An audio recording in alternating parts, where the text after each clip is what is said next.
Wake me up before you go. Don't leave me hanging on like a yo-yo. Wake me up before you go. I don't wanna miss it when you hit that high. Wake me up before you go. 'Cause I'm not.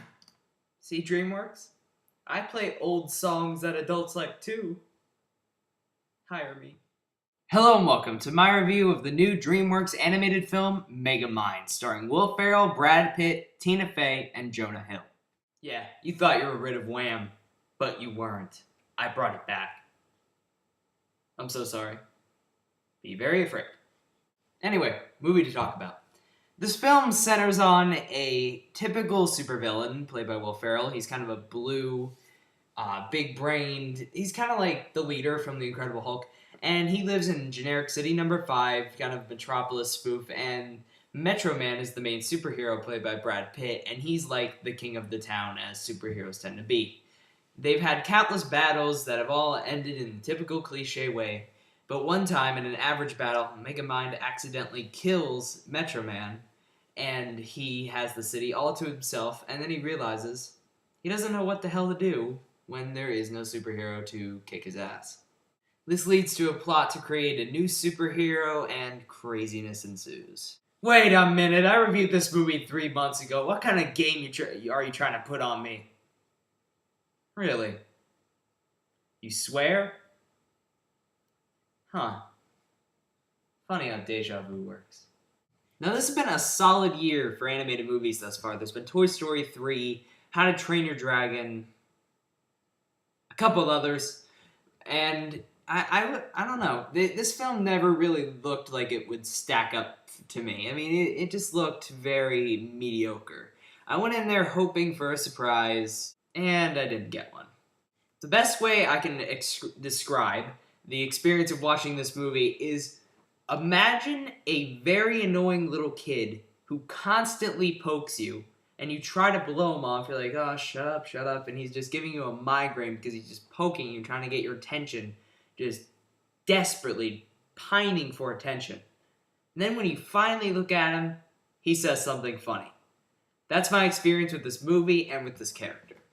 Let me tell you something. I love Will Ferrell, but I have never been more irritated by him in a movie. And it's not really his fault.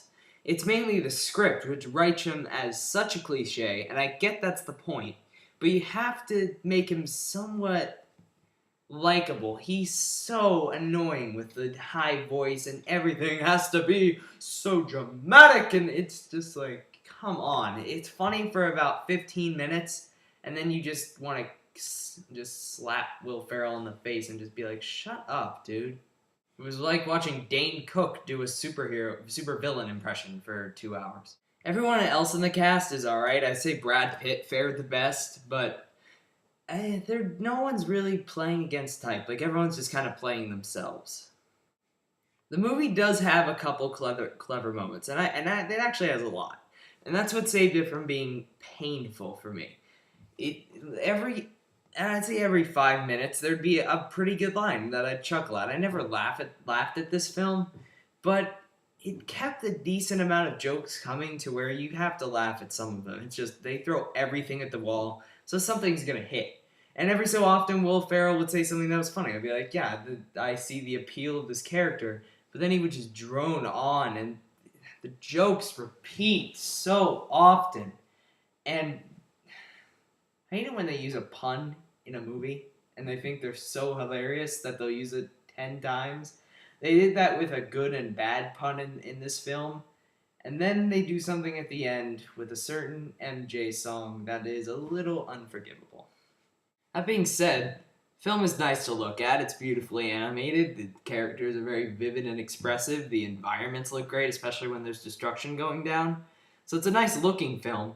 However, DreamWorks normally has some nice action scenes in their movies, and they were kind of building up to action scenes in this film, but I never really got a moment where I said, wow, in this film, and I normally get at least one of those in a DreamWorks movie. They kept copping out on the action. I think they could have definitely had at least one huge battle at the end, just to really satisfy me, and I just felt cold after leaving this film. Overall, Megamind is just an average animated movie. It's just very cliche, The main character is exhausting to watch through an hour and 40 minutes. It sort of cops out on what it promises, but it does feature a couple funny moments, and it did entertain me throughout. Never got into it. I never was really enjoying myself. I'd give it 2 stars out of 4. It wasn't awful. It was just a mixed bag for sure.